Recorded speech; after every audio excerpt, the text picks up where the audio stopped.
Audiolibro El tercer ojo. Lobsang Rampa. Capítulo 12. Hierbas y cometas. Narrador Juan José Palanca. Ciencia del saber. Pasaban las semanas. Había mucho que hacer, que aprender y que proyectar. Ahora me hallaba mucho más ejercitado en las ciencias ocultas. Estaba sometido a una preparación especial. Un día, a principios de agosto, me dijo mi guía: «Este año iremos con los recolectores de hierbas medicinales. Adelantarás mucho en la medicina cuando hayas conocido las diferentes hierbas en su estado natural. Además, te enseñaremos el verdadero arte de las cometas». Durante 2 semanas estuvimos ocupadísimos. Había que confeccionar nuevas bolsas de cuero y limpiar las viejas, preparar tiendas de campaña y someter a un cuidadoso examen a los animales para ver si podrían resistir tan prolongada y dura expedición. Iríamos 200 monjes. Estableceríamos nuestro campamento base en la antigua lamasería de Trayerpa, y de allí saldrían todos los días grupos de nosotros en busca de hierba. Partimos por fin a últimos de agosto entre una estruendosa algazara. Los que se quedaban en el monasterio envidiaban a los que emprendían aquella aventura. Por mi categoría de lama me correspondía montar en un caballo blanco. Unos cuantos de nosotros tomaríamos la delantera con muy poco equipaje, para pasar varios días en Trayerpa antes de que llegasen los demás. Nuestros caballos recorrían casi 30 kilómetros al día. En cambio, los yaks no podían pasar de 15 kilómetros diarios. La caravana que nos seguía llevaba todo el equipaje a lomos de yaks. Los 27 que formábamos la avanzada íbamos muy contentos de poder llegar a la lamasería unos días antes. Era un camino difícil y ya saben ustedes que he sido siempre mal jinete. Mis proezas de equitación no pasaban de mantenerme en equilibrio sobre la silla mientras el caballo galopaba. Pero era incapaz de ir en pie sobre la silla como hacían los otros. Yo tenía que agarrarme bien, lo cual no resultaba muy bonito, pero así por lo menos iba seguro. Cuando nos acercamos a la lamasería, situada en la falda de una montaña, salieron a recibirnos los monjes. Nos tenían preparadas enormes cantidades de té con manteca, champa y verduras. El entusiasmo con que nos recibieron no era completamente desinteresado, pues estaban impacientes por saber noticias del Asha y por ver los regalos que les llevábamos, siguiendo la costumbre. En el tejado plano del templo había unos braseros con incienso de los que se elevaban densas columnas de humo. Entramos a caballo en el patio con renovadas energías al saber que terminaba nuestro viaje. La mayoría de mis compañeros, que eran lamas mayores, tenían viejos amigos en aquel monasterio.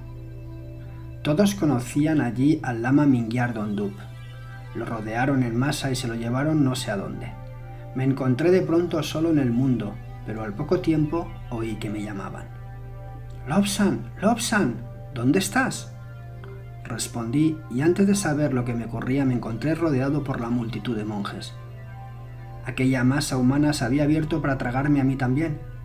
Mi guía hablaba con un abad anciano que se volvió hacia mí y dijo: «¿De modo que este es? Bueno, qué jovencito». Como de costumbre, mi principal preocupación era la comida. Sin perder tiempo nos dirigimos todos hacia el refectorio, donde nos sentamos y nos pusimos a comer en silencio como si estuviésemos en Chakpori. No estaba muy claro si Chakpori era una rama de Trayerpa o el contrario. Desde luego ambas lamaserías eran de las más antiguas del Tíbet. Trayerpa tenía fama de poseer ciertos manuscritos famosísimos sobre medicina herbolaria, manuscritos que podría yo leer y tomar de ellos las notas que necesitara. También tenían un informe de la primera expedición a las montañas de Changtang, escrito por los 10 hombres que realizaron aquel extraordinario viaje. Pero lo que más me interesó por entonces fue el campo perfectamente llano, junto al monasterio, en el que íbamos a lanzar nuestras cometas. Aquel era un extraño paisaje. Inmensos picos se elevaban de un suelo que subía continuamente.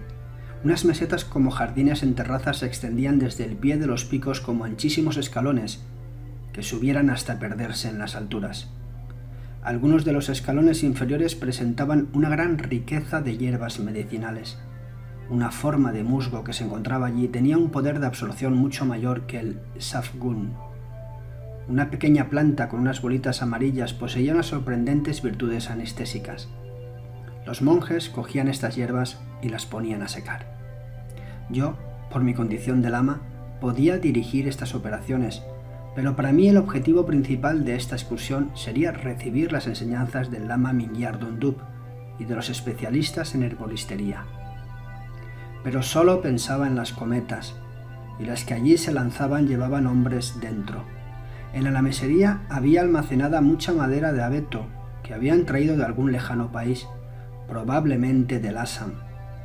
La madera de abeto se consideraba la mejor para la construcción de cometas, ya que resistía grandes golpes sin quebrarse y era ligera y fuerte a la vez.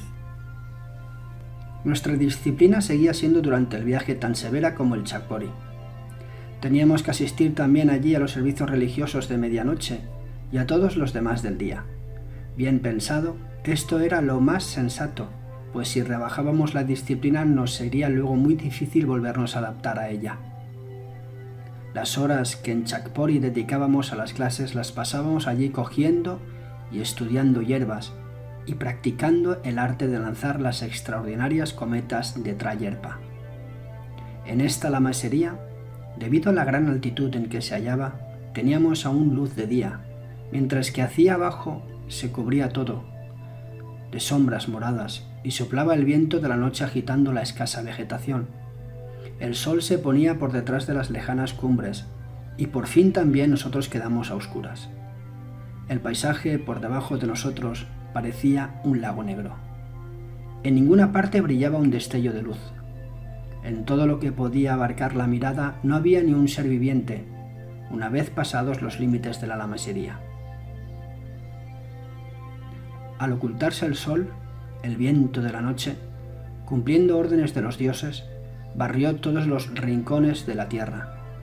Después de recorrer el valle se encontró aprisionado por las faldas de las montañas y subió hacia nosotros con un ruido ensordecedor y lúgubre, como una caracola gigantesca que nos llamase a los servicios religiosos. Escuchamos los crujidos misteriosos de las rocas que se movían y contraían al pasar el calor del día. Las estrellas relucían en el tenebroso cielo. Los ancianos decían que las legiones de Kesar habían arrojado sus lanzas al suelo del cielo obedeciendo una orden de Buda, y que las estrellas no eran sino las luces de la sala celestial, que brillaban a través de los agujeros hechos por las puntas de las lanzas. De pronto oímos un nuevo ruido que dominaba el estruendo del viento. Eran las trompetas del templo que anunciaban la terminación de otro día. Levantando la vista, pude distinguir con dificultad en la terraza del monasterio las siluetas de unos monjes cuyas túnicas eran agitadas por el viento. La llamada de sus trompetas significaban que había llegado la hora de acostarse hasta la medianoche. Por los vestíbulos y templos había unos pequeños grupos de monjes que comentaban las cosas de Lhasa y los acontecimientos del mundo. Hablaban del Dalai Lama, la mayor encarnación de todos los Dalais Lamas. Al sonar las trompetas se dispersaron tranquilamente todos, se marcharon a acostarse. Fueron cesando todos los pequeños ruidos de la lamasería y reinó una atmósfera de absoluta paz. Me eché de espaldas mirando por un ventanuco. Esta noche me interesaba todo demasiado para dormir, las estrellas en el cielo y toda mi vida por delante. Sabía tantas cosas que me habían predicho, pero había muchas más que aún desconocía. Por ejemplo, se había predicho que el Tíbet sería invadido, pero ¿por qué habían de invadirlo? ¿Qué había hecho un país tan amante de la paz como el nuestro, un país que vivía sin ambiciones y cuyo único deseo era desarrollar el espíritu? ¿Qué había hecho para merecer ese castigo?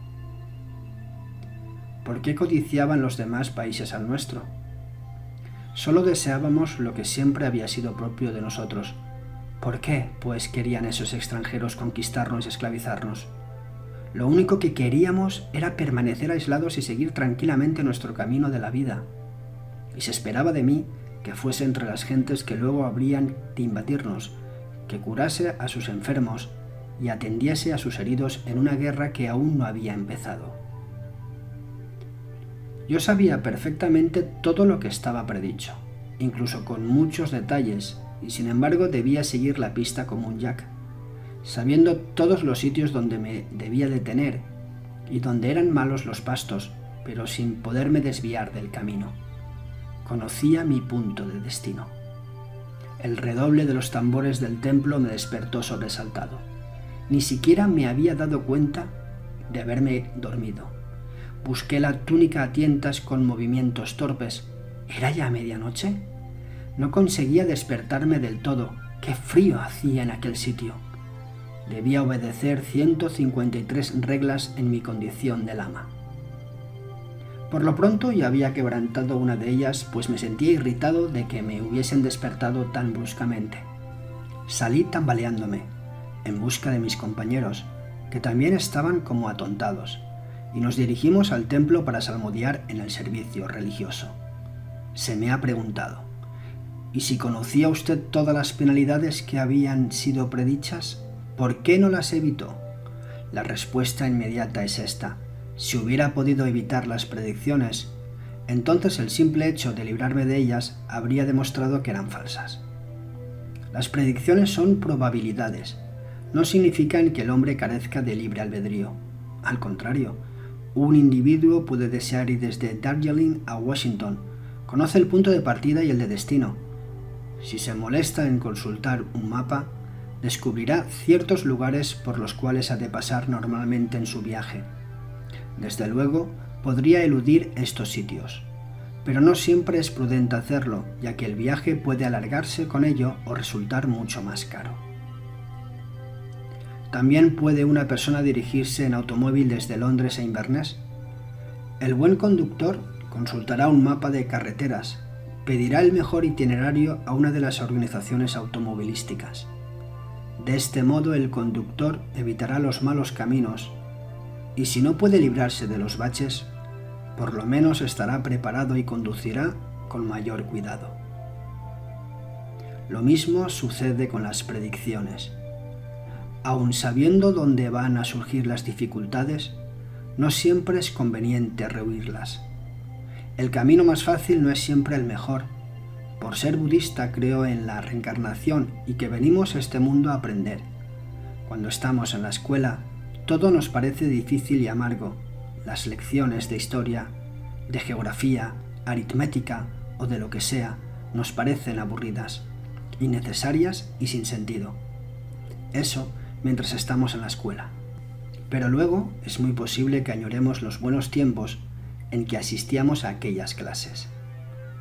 Y puede suceder que nos enorgullezcamos tanto de nuestros estudios, que llevemos una condecoración escolar o un color distintivo sobre nuestro hábito monacal.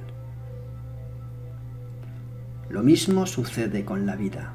Es ardua, amarga, y las lecciones que nos enseña parecen al principio carecer de sentido. Es como si la vida se propusiera fastidiarnos especialmente a nosotros. Concretamente a usted. Pero cuando salimos de la escuela, cuando salimos de esta vida, es muy posible que llevemos con gran orgullo el distintivo simbólico por los padecimientos sufridos. En lo que a mí respecta, me alegrará mucho poder lucir mi halo, y téngase en cuenta que a ningún budista le asusta la muerte, pues la considera sencillamente como el abandono de una cáscara o de un traje viejo y sabe que va a renacer en un mundo mejor. En cuanto amaneció, nos preparamos impacientes para iniciar la exploración. Yo sentía una enorme curiosidad por ver las enormes cometas de que tanto había oído hablar, las cometas que llevaban dentro a un hombre. Primero nos enseñaron el camino por dentro de la mesería para subir a la terraza. Una vez arriba, contemplamos el espléndido paisaje, las inmensas cumbres y los espantosos barrancos. A lo lejos distinguí un río amarillento. Más cerca, otros ríos eran de un azul en que se reflejaba el color del cielo, y el agua se rizaba en pequeñas ondas. Por la falda de la montaña bajaban los arroyuelos de corriente rápida, que parecían tener prisa en unirse a otros ríos que en la India se convertirían en el poderoso Brahmaputra, para fundirse luego en el sagrado Ganges y desembocar en la bahía de Bengala. Se levantaba el sol sobre las montañas y desaparecía rápidamente el intenso frío del amanecer. A lo lejos volaba un buitre solitario en busca del desayuno. A mi lado, un respetuoso lama me enseñaba las cosas de mayor interés en el contorno, y era respetuoso porque sabía que yo era pupilo del amadísimo Minyar Dondup, y sobre todo porque yo tenía el tercer ojo, y era una encarnación probada de Truiku, como le llamamos. Quizá interese a algunos lectores conocer algunos detalles de cómo se reconoce una encarnación. Los padres de un chico pueden pensar, juzgando por su conducta, que este niño tiene una mente más desarrollada de lo normal, que sabe más cosas de lo habitual en niños de su edad, o que parece tener ciertos recuerdos inexplicables. Entonces los padres acuden al abad de una lamesería local y solicitan de él que nombre una comisión que examine al chico. Se hacen horóscopos preliminares sobre la otra vida anterior del niño y se somete a este a un examen corporal minucioso en busca de ciertos signos. Por ejemplo, quizá tenga algunas pequeñas marcas significativas en las manos, en los omoplatos o en las piernas. Si se descubre alguno de estos signos, se realiza una investigación para saber quién fue esta criatura en su vida anterior. A veces un grupo de lamas logra reconocerlo, como sucedió en mi caso, y entonces se hacen las pesquisas necesarias hasta encontrar algunos objetos que le pertenecieron en su vida anterior. Estos objetos, junto con otros de idéntica apariencia, son presentados al niño, el cual ha de reconocer sin equivocarse todos los que le pertenecieron. Esto de hacerlo cuando tiene 3 años de edad. Se estima que a los 3 años es un chico demasiado joven para que pueda influir en la descripción que intentasen hacerle sus padres, caso de que estos pretendieran hacer trampa. Y si el niño es aún más pequeño, mejor. La verdad es que no importa en absoluto lo que puedan intentar los padres, ya que no se les permite estar presentes durante la elección de los objetos y el niño tiene que señalar unos 9 objetos de entre unos 30. Basta que se equivoque en 2 para considerar fracasada la prueba. Si el niño triunfa en ella, se le educa a partir de ese momento como previa encarnación y se le somete a una educación forzada.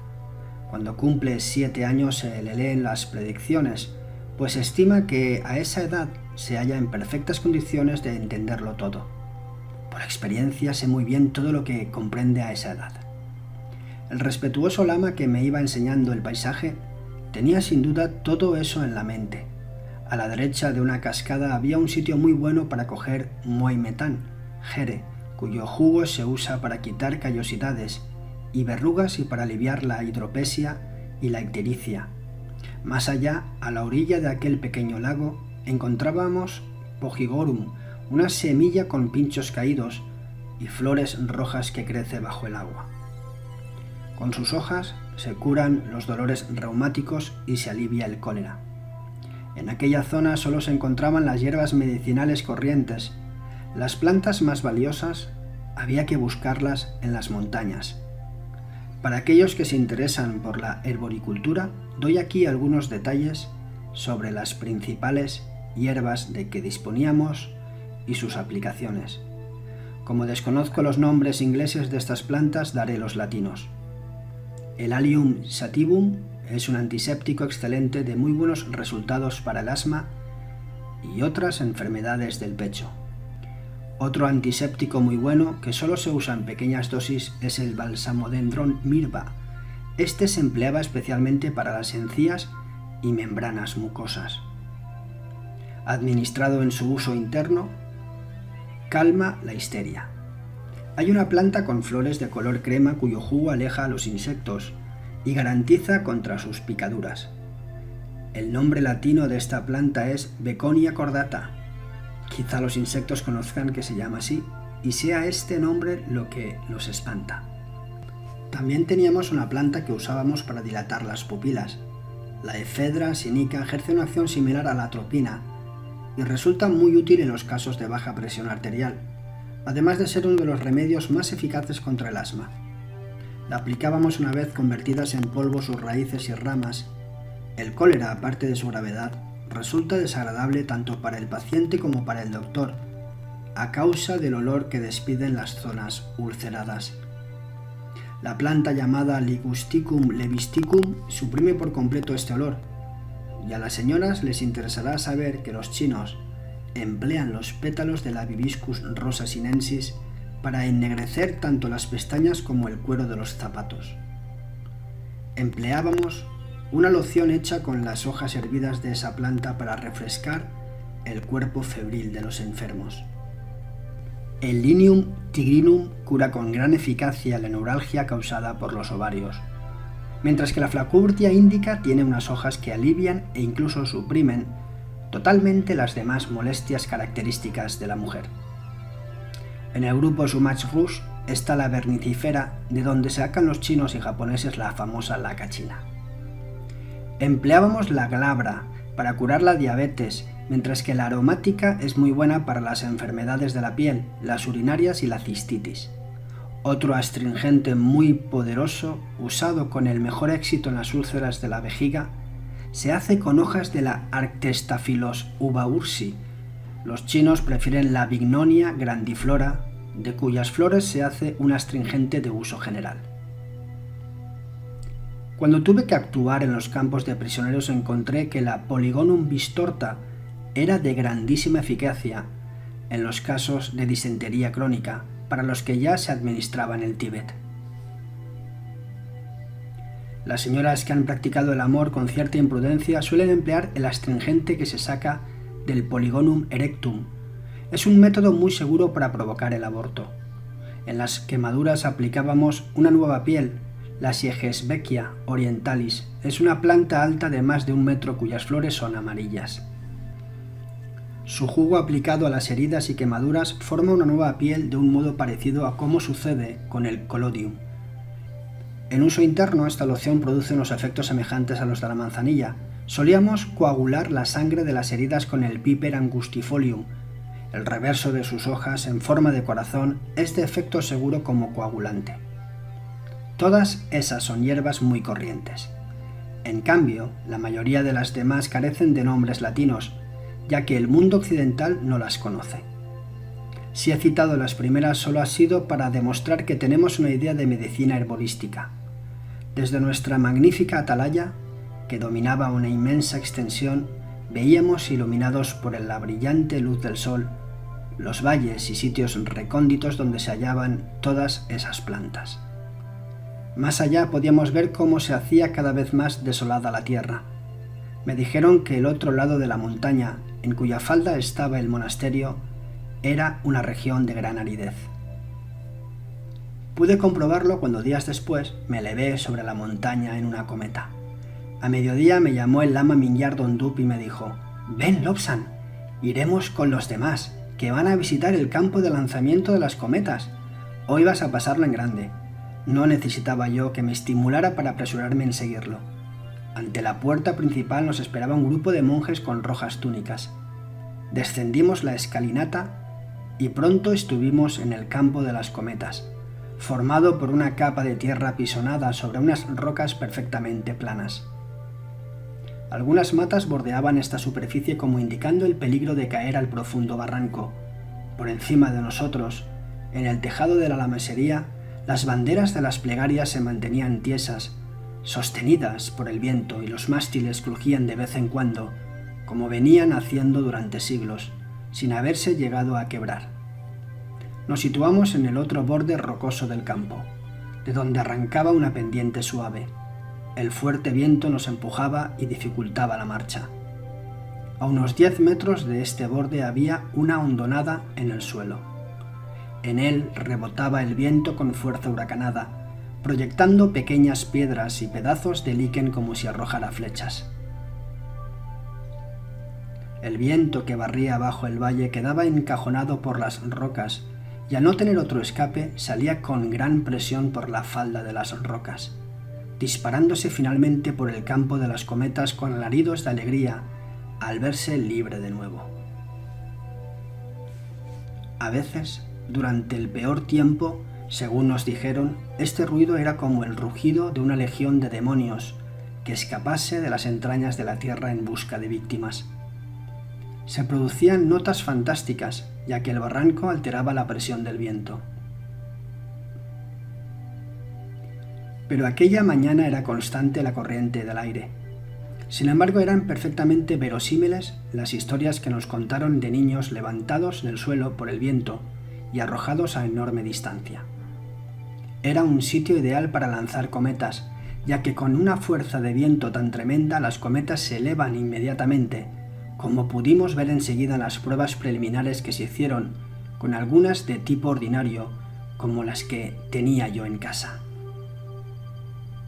Me asombraba que una cometa pequeña de juguete pudiera tirar de mi brazo con una fuerza tan grande. Los monjes especializados en este deporte nos indicaron los peligros que debíamos evitar, ya que había picos con traicioneras corrientes. Nos dijeron también que todo monje volador debía llevar una piedra a la que estuviese atada un kata de seda, donde figuraban inscritas las plegarias a los dioses del aire, para que bendijera el recién llegado a sus dominios. Esta piedra debía ser arrojada cuando uno alcanzaba una altura suficiente. Entonces los dioses de los vientos podían leer la oración mientras el banderín quedaba desplegado al aire y, enterados de la petición, protegían al monje volador. Regresamos a la lamasería y reunimos los materiales necesarios para el monje de las cometas. Todo fue examinado con gran cuidado. Los palos de abeto fueron repasados centímetro por centímetro para asegurarse de que no tenían ningún defecto. Extendimos la seda con que se confeccionaban las cometas sobre un suelo liso y limpio. Los monjes agatas probaban la resistencia de la seda. Una vez bien comprobado el material, se colocó la armazón en la posición adecuada y se empezó a montar la gigantesca cometa. Tenía forma de caja, con una altura de 3 metros y una base cuadrada de 2,5 metros de lado. Cada ala era de unos 3 metros de longitud. En los extremos de las alas se fijaban unos trozos de bambú para protegerlas al despegar y al aterrizar. Para fortalecer el suelo de la cometa se le aplicó un largo patín de bambú curvado hacia arriba como nuestras botas tibetanas. Este palo, del grosor de mi muñeca, tenía por objeto que la seda de la cometa no tocase el suelo. Me intranquilizó ver la cuerda tan fina hecha con pelo de yak. Esta cuerda terminaba en forma de V, cada uno de cuyos brazos quedaba atado a un lado de la gran caja. 2 monjes levantaron la cometa y la colocaron al final de la pista. Esta operación costó gran trabajo, teniendo que ayudar muchos monjes porque el viento la empujaba hacia atrás. Para probar la cometa tiramos de la cuerda en vez de usar caballos. El maestro de cometas nos vigilaba con gran atención. Cuando dio la señal emprendimos todos una veloz carrera, arrastrando la cometa hasta que le cogió de lleno la corriente de aire que salía disparada por la falla de la roca y se elevó de pronto como un enorme pájaro. Los monjes que sostenían la cuerda tenían gran experiencia y fueron soltando cuerda poco a poco. Mientras, los demás la sostenían con firmeza. Uno de los monjes, atándose la túnica a la cintura, trepó por la cuerda hasta una altura de 3 metros para probarla. Le siguió otro y dejaron sitio para un tercero. El objeto de esta operación era probar la fuerza del aire, que resultó capaz de levantar a 2 adultos y un niño, pero no a 3 hombres, lo cual no satisfizo al maestro de cometas. Hubo que tirar de la cuerda procurando que la cometa fuera arrastrada por las corrientes de aire. Nos apartamos todos de la zona de despegue, excepto los monjes encargados de sostener la cuerda y 2 más que habían de mantener el equilibrio de la cometa cuando aterrizase. Por fin tocó tierra, pero parecía hacerlo a disgusto después de haber gozado de la libertad de los cielos. Con un suave chis se quedó inmóvil cuando los monjes la sujetaron por los 2 soportes extremos de las alas. Siguiendo las instrucciones del maestro de cometas, estiraron mejor la seda introduciendo pequeñas cuñas en los palos del armazón. Quitaron las alas y las volvieron a colocar en un ángulo diferente. En la nueva prueba, la cometa elevó con facilidad 3 hombres mayores y casi pudo de más con un niño. El maestro dijo que ya estaba bien y que podíamos probar la cometa cargándola con una piedra que tuviera el peso de un hombre. Repetimos la operación otra vez para hacer que la cometa pasara ante la corriente disparada por la falla. La cometa con su gran peso se elevó ágilmente, pero allá arriba empezó a balancearse con la turbulencia del aire. Me mareaba con solo pensar que yo pudiera estar tripulando la cometa allá arriba. De nuevo la hicieron bajar y la colocaron en el punto de donde debía despegar. Un lama muy experimentado se acercó a mí y me dijo: «Ahora subiré yo y luego te tocará a ti. Fíjate bien en lo que hago». Me señaló el palo que tocaba el suelo y añadió: «Mira cómo pongo el pie en este palo». Una vez montado en la cometa hay que abrazarse pasando hacia atrás los brazos a la barra transversal que queda a nuestra espalda.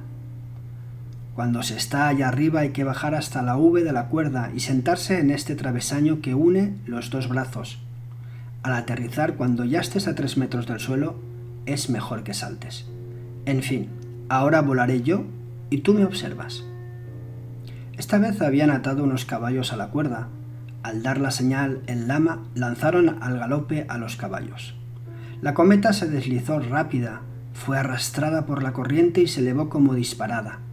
Cuando estaba a unos 35 metros por encima de nosotros y por lo menos a 900 metros por encima de las rocas del fondo, el lama volador se deslizó por la cuerda hasta el travesaño de la V, donde se sentó balanceándose como en un columpio. Se elevaba sin cesar, mientras el grupo de monjes que sostenían la cuerda la iban soltando lentamente. Entonces el lama volador dio un tirón de la cuerda como señal y los de abajo empezaron a recoger. Poco a poco empezó a descender oscilando y retorciéndose como hacen todas las cometas. Por fin, cerca ya del suelo, el lama se soltó y al caer dio una vuelta de campana y se puso en pie. Después de sacudirse el polvo de la túnica, se volvió a mí y me dijo: «Ahora te toca a ti, Lobsang. A ver cómo lo haces». Debo confesar que en aquel momento me desapareció mi afición a las cometas. Pensé que era una estupidez exponerse a aquel peligro. ¡Qué tontería terminar así una carrera tan prometedora como la mía! Pero luego me consolé, aunque no mucho en verdad se ha dicho, al acordarme de las predicciones que se habían hecho acerca de mí. Si moría en aquella ocasión, se habrían equivocado los astrólogos, y la verdad es que nunca se equivocan tanto. Ya estaba colocada de nuevo la cometa en el punto de arranque, y mientras la miraba me temblaban las piernas. A decir verdad, tenía bastante miedo. Además, cuando dije «estoy dispuesto», con los brazos ya aferrados por detrás a la barra, no me sonaba la voz muy firme. Nunca he estado más inseguro de mí mismo. El tiempo parecía inmóvil. Sentí que la cuerda se tensaba al iniciar los caballos al galope. Crujió levemente el armazón y de pronto una violenta sacudida estuvo a punto de arrojarme a gran distancia. Pensé que había llegado mi último instante en la tierra y que de nada me servía preocuparme. Me sentía el estómago revuelto. Mala salida para el mundo astral, pensé. Abrí los ojos con cautela, pero la impresión recibida me hizo cerrarlos otra vez. Me hallaba a más de 30 metros sobre el suelo. Nuevas protestas de mi estómago me hicieron temer inminentes trastornos gástricos, así que volví a abrir los ojos para tomar precauciones para caso de necesidad. La vista era tan espléndida que olvidé el miedo y nunca he vuelto a tenerlo desde ese momento. La cometa oscilaba y no cesaba de ascender. Por encima de la montaña veía la tierra caqui resquebrajada por las heridas del tiempo que nunca se cicatrizan. Más cerca estaban las montañas con enormes hondanadas abiertas en la roca, medio ocultas algunas de ellas por el liquen. Mucho más allá, la luz del sol poniente se posaba sobre un lago y convertía sus aguas en oro líquido. La facilidad y la gracia con que se movía la cometa me hacía pensar en el juego de los dioses en el cielo, mientras nosotros, los pobres mortales, teníamos que sufrir y afanarnos para mantenernos vivos, aprender nuestras lecciones y marcharnos por último en paz. Por primera vez miré hacia abajo. Unos puntitos de color castaño rojizo eran los monjes. Aumentaban de tamaño, y era que estaban tirando de la cometa. Unos centenares de metros más abajo, el arroyo del barranco seguía su curso. Por primera vez me había elevado a más de 300 metros sobre la tierra. Aquel arroyuelo, al continuar su curso, iría creciendo hasta convertirse en uno de los afluentes que vertían sus aguas en la bahía de Bengala. Los peregrinos beberían sus aguas sagradas, pero yo, por lo pronto, me encontraba por encima de sus mismísimas fuentes y me sentía identificado con los dioses. La cometa había empezado a agitarse alocadamente, de modo que los monjes tuvieron que tirar con más fuerza aún de la cuerda. Se me había olvidado deslizarme hasta la V de la cuerda. Todo el tiempo me lo había pasado en pie sobre el palo inferior del cajón. Empecé sentándome después de haber soltado los brazos de la barra. Me agarré bien con los brazos y las piernas a la cuerda y me dejé resbalar hasta el palo transversal que cruzaba la parte inferior de la V. En ese momento el suelo quedaba a unos 7 metros. Sin perder más tiempo me agarré bien a la cuerda y cuando la cometa estuvo a unos 6 metros me dejé caer al suelo. Di una vuelta de campana y me puse en pie. «Joven», me dijo el maestro de cometas, «lo has hecho muy bien. Afortunadamente recordaste a tiempo que debías sentarte en el travesaño, pues si no te habrías partido las 2 piernas. Ahora probarán otros y luego volverás a subir». El siguiente que se elevó en la cometa, un joven monje, lo hizo mejor que yo, pues se instaló en el travesaño con más tiempo. Pero cuando el pobre aterrizó, cayó de bruces, tenía la cara verdosa, estaba muy mareado. El tercer monje que voló era muy jactancioso, por lo cual se había hecho muy antipático. Había ido en aquella excursión 3 años seguidos y se consideraba el mejor aviador. Se elevó quizás a 150 metros. En vez de pasar al travesaño, se quedó en la caja, pero con el movimiento de la cometa se resbaló y salió por la parte de la cola, aunque logró agarrarse a tiempo al palo de atrás. Durante unos segundos le vimos manoteando con la mano libre sin lograr asirse. La cometa perdió el equilibrio y se soltó, y cayó a las rocas a 900 metros de profundidad. Su cuerpo fue rebotando. Su hábito rojo parecía una nubecilla saltarina. Este accidente causó algún desconcierto entre nosotros, pero no lo bastante para interrumpir los vuelos. Examinaron la cometa para ver si se había averiado y luego me tocó a mí volver a subir en ella. Esta vez bajé al travesaño en cuanto estuvo la cometa a 30 metros de altura. Desde allí arriba vi cómo bajaban unos monjes por la falda de la montaña para recuperar el cadáver aplastado contra la roca. Miré hacia arriba y pensé que un hombre que estuviera de pie en la caja de la cometa podría imprimirle determinado rumbo. Recordé el incidente ocurrido cuando yo era más pequeño y fui a parar al tejado de una casa de campo y cómo había podido ganar altura tirando de la cuerda de la cometa. Tengo que hablar de esto con mi guía, pensé. En aquel momento sentí una mareante sensación de caída tan rápida e inesperada que estuve a punto de soltarme. Los monjes tiraban frenéticamente de la cuerda. Era que al atardecer se habían enfriado las rocas, el viento disminuía su fuerza y la corriente que salía disparada por la falla casi se había interrumpido.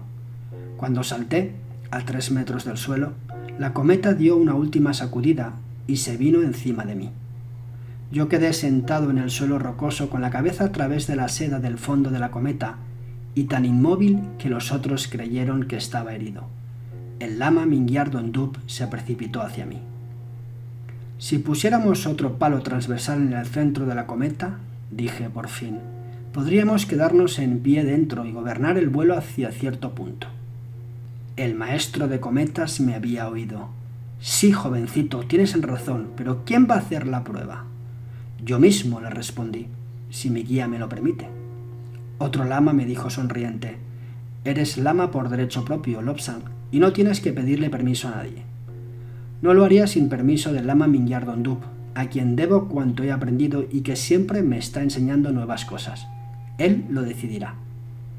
El maestro de cometas dirigió la retirada de la cometa y me llevó con él a su habitación. Allí tenía pequeñas maquetas de varios tipos de cometas. Una era alargada y tenía forma de pájaro. Empujamos la que tenía esta misma forma por encima del precipicio hace muchos años. Iba un hombre dentro, voló por espacio de unos 30 kilómetros y luego chocó contra una montaña. Desde entonces no hemos vuelto a lanzar ninguna de este tipo. Y esta otra que ves aquí serviría muy bien para lo que deseas. Lleva un apoyo especial, además de la barrera delantera. Tenemos ya hecha una, es decir, su armazón está en el almacén, al otro extremo del edificio. No he logrado que nadie se decidiera a montar en ella, y yo peso ya demasiado. En efecto, el maestro era decididamente obeso. Durante la conversación había entrado el lama Mingyar Dondup, que dijo: «Esta noche haremos un horóscopo, Lobsang, y veremos lo que dicen las estrellas». Los tambores nos despertaron para el servicio religioso de medianoche. Una enorme figura se puso a mi lado surgiendo de entre las nubes de incienso como una gran bola de carne. Era el maestro de cometas. «¿Vas a hacerlo?», murmuró. «Sí», le respondí. «Podré volar en ella pasado mañana». «Muy bien, la tendremos preparada». Allí en el templo, con la luz danzarina de las lamparillas y las sagradas imágenes adosadas a los muros, era difícil acordarse del imprudente monje que se había marchado tan inesperadamente de esta vida. Pero su jactancia hizo que se me ocurriese la idea de dominar el movimiento de la cometa desde dentro. En el templo, con sus paredes cubiertas con pinturas de asuntos sagrados, de brillante colorido, permanecíamos sentados en la actitud del loto, cada uno de nosotros como una estatua viva de Buda. Por asiento teníamos 2 almohadones cuadrados cada uno que nos elevaban a unos 30 centímetros del suelo. Como siempre, formábamos filas dobles cara a cara, los de una fila con los de la otra. Al comenzar el servicio normal, el conductor de los cantos, elegido por sus conocimientos musicales y su voz profunda, cantó los primeros pasajes. Al final de cada cual bajaba la voz cada vez más hasta que se le vaciaban de aire los pulmones. Respondíamos con un profundo murmullo, mientras los tambores acentuaban ciertos trozos de estas respuestas. También sonaban de vez en cuando nuestras campanillas de plata. Debíamos poner gran cuidado en articular bien las palabras, pues solía juzgarse la disciplina de una lamasería por la claridad de sus cantos y la perfección de su música. La notación de la música tibetana resulta difícil de entender para un occidental. Se escribe con curvas. Dibujamos la elevación y el descenso de la voz, con lo que llamamos curva básica. Los que deseen improvisar añaden sus mejoras, en forma de curvas más pequeñas dentro de las grandes. Al terminar el servicio ordinario, nos permitieron un descanso de 10 minutos antes de comenzar el servicio funerario por el monje que se había marchado de este mundo aquel día. Al darse la señal, nos reunimos de nuevo. El conductor, desde su elevado trono, entonó un pasaje del Bardo Todol, que es el libro de los muertos tibetano. «Oh, errante espíritu del monje Kunifela, que en el día de hoy salió de este mundo, no vagues entre nosotros, ya que te has marchado. Oh, errante espíritu del monje Kunfela, quemamos esta barra de incienso para que encuentres tu camino por las tierras pez y llegues fácilmente a la gran realidad». Salmodiamos llamadas al espíritu del monje desaparecido para que escuchase nuestros orientadores consejos. Se mezclaban las agudas voces de nosotros, los muchachos, con los bajos profundos de los monjes mayores. Los motiches y los lamas sentados en fila cara a cara cumplían con el antiquísimo ritual lleno de símbolos religiosos. Las voces subían y bajaban rítmicamente. «Oh espíritu errante, ven con nosotros para que te guiemos. No ves nuestro rostro ni hueles nuestro incienso, por tanto estás muerto. Ven para que te guiemos». La orquesta de trompetas de madera, caracolas y timbales rellenaba nuestras pausas. Llenamos con agua roja una calavera humana invertida para simbolizar la sangre y nos la pasaban a todos para que la tocásemos. «Tu sangre ha salpicado la tierra. Oh monje, que solo eras un fantasma errante, ven para que te liberemos». Lanzábamos en dirección a los 4 puntos cardinales granos de arroz teñidos de un color azafrán brillante. ¿Dónde vaga el fantasma? ¿Por el este?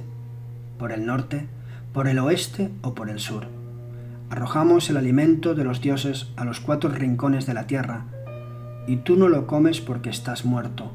Ven, oh errante espíritu, para que te liberemos y te guiemos. El tambor de profundo sonido latía con el ritmo de la propia vida. Parecía un corazón.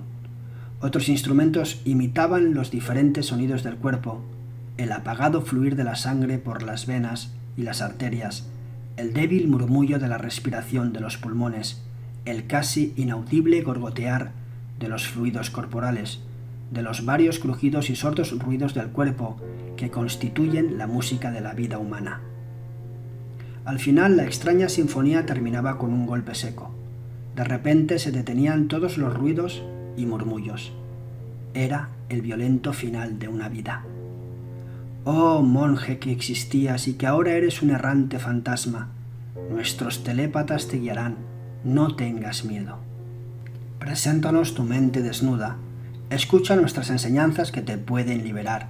No existe la muerte, errante espíritu, sino solo la vida interminable. La muerte es el nacimiento y estamos rezando para abrirte el camino hacia una nueva vida. Durante varios siglos hemos perfeccionado los tibetanos la ciencia de los sonidos. Conocemos todos los sonidos del cuerpo y podemos reproducirlos con toda claridad. Una vez que se oye, nunca más se olvidan. Es seguro que usted, lector, habrá oído el latir de su corazón y la respiración de sus pulmones resonando en la almohada en el umbral del sueño.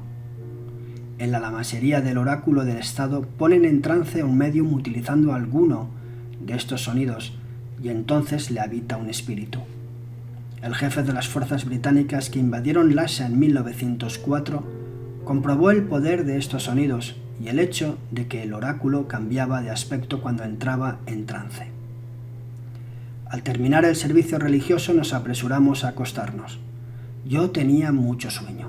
Me lo había producido la excitación del vuelo y el cambio de aire. Cuando amaneció, el maestro me envió un recado diciéndome que estaba trabajando en la cometa dirigible y me invitaba a reunirme con él. Fui a su taller con mi guía. En el suelo había unas pilas de madera extranjera y en las paredes varios planos de cometas. El modelo especial que yo iba a probar colgaba de un techo abovedado. Con gran asombro mío, el maestro tiró de una cuerda y la cometa bajó al suelo. Estaba suspendida por un ingenioso juego de poleas. Me invitó a que subiera en ella. El suelo de la caja tenía un entremado en el que se podía uno quedar muy bien de pie, y un travesaño colocado a la altura de la cintura permitía sostenerse con facilidad. Examinamos la cometa minuciosamente. Le quitamos la tela de seda que tenía, pues el maestro quería recubrirla con seda nueva más resistente. Las alas laterales no eran rectas como en los demás aparatos, sino curvadas como manos en forma de copa hacia abajo. Medían unos 3 metros cada una y me dieron la impresión de que serían muy eficaces. Al día siguiente sacaron el aparato a la pista y los monjes tuvieron que hacer un gran esfuerzo para no dejárselo arrebatar cuando lo pasaron por delante de la corriente de aire que salía de la gran hendidura lateral. Por fin la colocaron en posición y yo, sintiéndome muy importante, me instalé en el interior de la caja. Esta vez iban a lanzar los monjes la cometa en vez de emplear caballos, como era lo habitual. Dadas las circunstancias excepcionales de la prueba, se pensó que los monjes podían dominar mejor el aparato. Grité: «Tradricem, pa! ¡Listo, tirad!» Y cuando sentí que el armazón empezaba a temblar, exclamé: «Nadoa». Sentí una gran sacudida y la cometa se elevó como una flecha. Afortunadamente estaba bien sujeto, pues si no, hubieran estado llamando aquella noche a mi espíritu errante y la verdad es que no tenía ni el menor interés en abandonar mi cuerpo tan pronto. Los monjes manejaban hábilmente la cuerda y la cometa se elevaba con rapidez. Lancé la piedra con la plegaria a los dioses del viento y estuvo a punto de matar a un monje. Sin embargo, fue una ventaja que cayese a sus pies, pues así pudimos aprovechar otra vez el banderín con la oración. Veía al maestro de cometas brincando impaciente por verme empezar el experimento. Así que me decidí y empecé a moverme con cautela. En efecto, enseguida vi que podía variar el rumbo del aparato. Me confié demasiado, imprudentemente avancé hacia el fondo de la caja y la cometa cayó como una piedra. Mis pies resbalaron del barrote donde se apoyaban y me quedé colgado de las manos cuán largo era. Con un gran esfuerzo, mientras la túnica se me arremolinaba en torno a la cabeza, conseguí trepar hasta mi posición anterior. Con esto se interrumpió la caída y la cometa volvió a ascender. Había conseguido quitarme la túnica de la cabeza y así pude ver lo que sucedía. Si no hubiese sido un lama de afeitada cabeza, se me habría puesto el cabello de punta. Me encontraba a menos de 60 metros del suelo. Después, cuando aterricé, me contaron que había llegado a 15 metros tan solo, antes de que la cometa volviera a elevarse. Pero antes de aterrizar, cuando contemplaba el dilatado panorama, divisé a una gran distancia algo que me pareció una línea de puntos que se movía. Tardé unos momentos en comprender lo que era. Claro, eran nuestros compañeros, los que habían de llegar unos días después que nosotros, y que cruzaban lentamente aquellas tierras desoladas. Los veía como punto, raya, pensé. Un hombre, un animal, un hombre, avanzaban con gran dificultad, o por lo menos así me lo parecía a aquella distancia. Me causó un gran placer al aterrizar informar a los demás de que dentro de un día o poco más estarían con nosotros nuestros compañeros. Era maravilloso contemplar el gris azulado de las rocas, el cálido ocre de la tierra y la reluciente superficie de los lagos. Allá abajo en el barranco, el abrigo de los terribles vientos, el musgo, el líquen y las plantas más diversas formaban como una alfombra que me recordaba lo que había en el despacho de mi padre. La cruzaba el arroyo, cuyo rumor era como una canción que me acompañaba por las noches, y el arroyo me hizo recordar aquel día en que volqué un jarrón de agua en la alfombra de papá. ¡Qué mano tan dura tenía mi padre! El terreno situado detrás de la lamasería era muy montañoso. Se sucedían los picos en filas cerradas, recortándose sus negros perfiles contra el cielo. En el Tíbet tenemos el cielo más claro del mundo, y la vista alcanzaba hasta donde lo permiten las montañas, no existiendo esas neblinas producidas por el calor que suelen deformar las imágenes. Desde mi atalaya aérea no veía nada que se moviera, a no ser los monjes que tenía debajo y los puntitos y rayas, apenas visibles, de la expedición. ¿Estarían viendo la cometa? Pero ya no pude pensar en estas cosas porque los monjes empezaban a tirar de la cuerda y la cometa daba grandes sacudidas. Tiraban de ella con extraordinario cuidado para no estropear el valioso aparato experimental.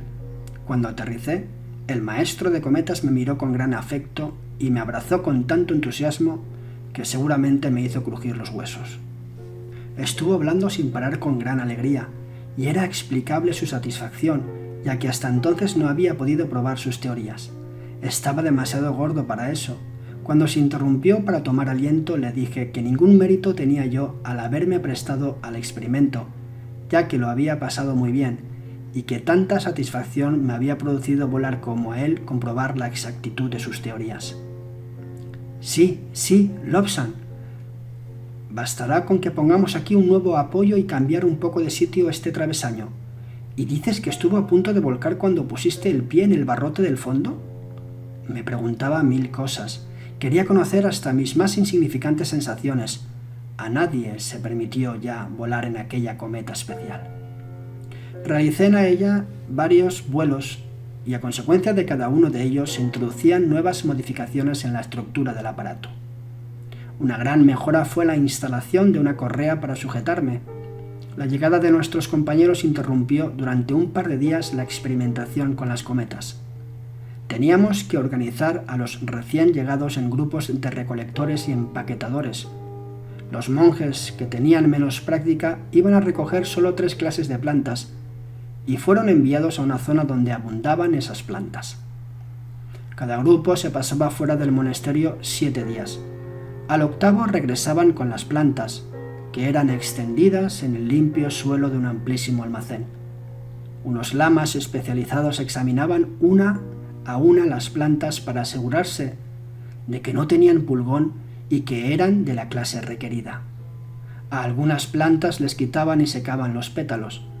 Las raíces de otras eran ralladas y almacenadas, y las de ciertas clases las trituraban entre unos rulos para sacarles el jugo. Este era guardado en jarros herméticamente cerrados.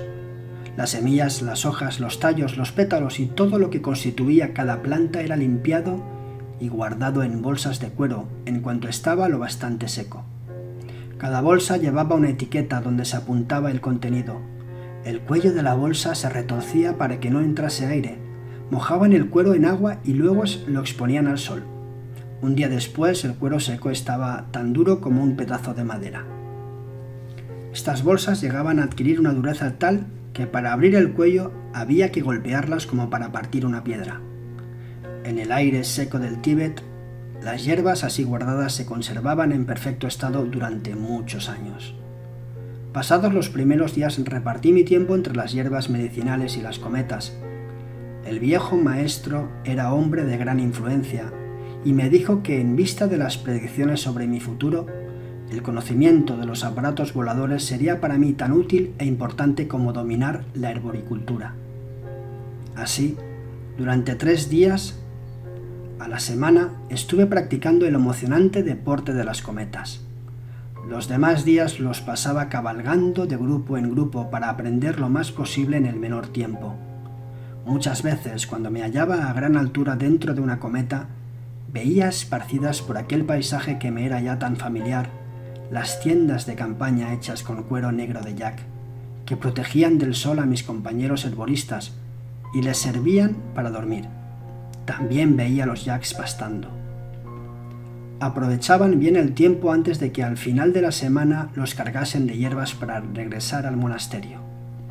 Muchas de estas plantas son muy conocidas en la mayoría de los países europeos, pero otras no han sido aún descubiertas por el mundo occidental y carecen por tanto de nombres latinos.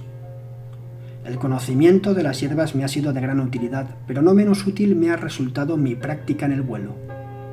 Tuvimos otro accidente. Un monje me había estado observando con una gran atención y cuando le tocó volar en una cometa ordinaria, pensó que podía hacer lo mismo que yo. Notamos que la cometa ya a gran altura se movía de un modo extraño. Luego vimos que el monje se agitaba intentando gobernar la posición del aparato. Con una sacudida más violenta que las demás, se volcó de lado. Con un crujido saltó el armazón hecha astillas y el monje cayó de cabeza. La túnica roja se le había enrollado en la cabeza. Empezaron a caernos encima varios objetos, una escudilla de champa, un rosario, una taza de madera y unos amuletos. Ya no iba a necesitar estas cosas. Dando vueltas cayó al barranco.